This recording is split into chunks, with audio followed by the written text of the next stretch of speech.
Sa pagbubukas ng ika-17 taon ng unang hakbang sa Kinabukasan Project, mas pinalawak pa ang aming inihandang special delivery ng mga bagong-bagong gamit pang eskwela para sa mga papasok sa unang baitang sa buong Pilipinas.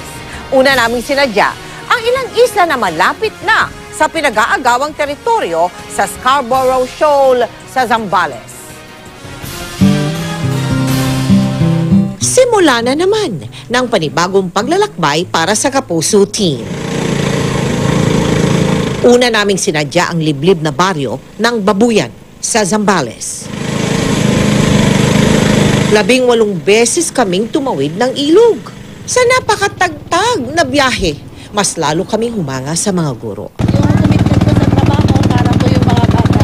Siyempre kawawa naman po sila pagka mga ano na po sila doon na hindi sila matutulong mag-aral.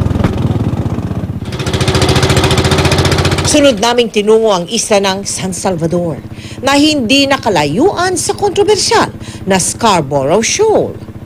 Sa katunayan, taga rito ang mga mangingisda na binomba raw ng tubig ng mga Chinese vessels. Pero ang islang ito, na kilala sa tawag na pulo, ay madalas na dinarayo dahil dito yung lugar ng pinakamatamis na mangga.